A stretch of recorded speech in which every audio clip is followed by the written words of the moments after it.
Hey guys, we have two topics. We will catch you up on what's going on with the short-term dimming events of Tabby star, and we will show you that these short-term dimming events are probably much more common than you may think. So this is the normalized R-band light curve of KIC 8462852 as of April 20th from Tabby's team. And this light curve consists of an amalgam of measurements from 4 different ground-based observatories at different locations on the Earth. And this is the best fit curve. Notice that we are currently at or near the nominal flux level. And as you guys know, in the months of March, we had 2 major short-term dimming events that reached depths of 3.6% and 4.7% below the nominal flux of this star.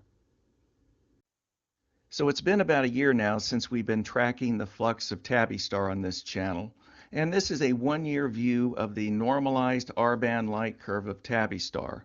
And during this time frame, Tabby's team has detected no fewer than 6 dimming events.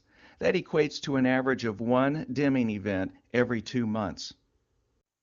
And in addition, if you include the dimming event that Bruce Gary detected back in December of 2017, where the flux dimmed by approximately 1.3%, you have 7 dimming events recorded in slightly less than 12 months.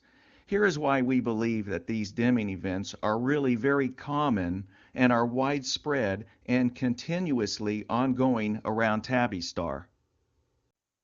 Just for an example, let us go along with the prevailing theory that the short-term dimming events are caused by large dust clouds that have a non-existent gas component that are made up of dust particles that are less than 0.5 microns in diameter and that are quickly dissipated, dispersed, and blown out into space by the radiometric pressure of the flux from the star acting on these particles. As you may recall, this prevailing theory also states that the dust must be constantly replenished for these dust particles and dust clouds to continue to exist and to be generated in concentration amounts and volumes large enough to cause these short-term dimming events that are detected by our telescopes. So with that in mind, let's take a look at this rendition of KIC 8462852 along with an observing station on the Earth. From the vantage of the Earth, we can at most only see half of the star. In other words, we can only see the hemisphere of the star that is facing directly towards Earth as shown here.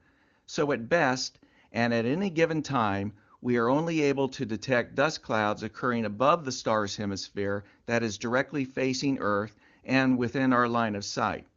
And more realistically, we are only probably able to detect dust clouds that do not stray too far from the center point of the star, which is represented by the crosshairs in this pictorial and the inner red circle.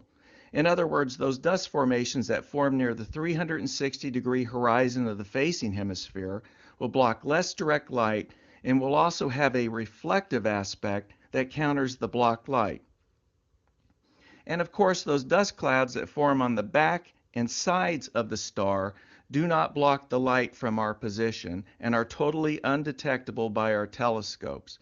And the dust clouds that form on the sides not only do not block the star's light, but also add reflective light to the star's total flux.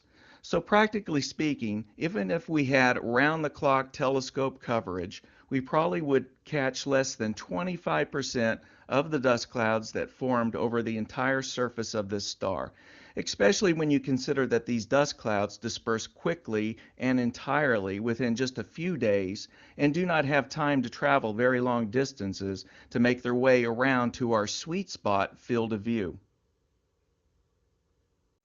And further, it should be mentioned that over the past 12 months, we did not have around-the-clock coverage of this star. For any ground-based telescope, the rotation of the Earth severely limited our accessibility to view this star, as well as the unpredictable weather that further spoiled our view. And of course, the seasonable nature of our adequate viewing of this star's light, as it was obscured by our own sun. So with these factors combined, it is reasonable to state that we are probably detecting less than 10% of all the random dust clouds that formed above the entire surface of this star. and yet we detected 7 dimming events over the past 12 months. That is very impressive when you consider we probably missed detecting as many as 9 out of 10 dust clouds. That equates to a potential total of 70 short-term dimming events around the star over the past 12 months. So it would be reasonable to state, and it would follow, that these dust formation events, these dust clouds, are being generated continuously, that this is an ongoing activity, and are widespread, large-scale activities around the star for us to have been able to see these as many times as we did over the past 12 months. Well, guys, that's all we have. Take care, and we will see you in our next update.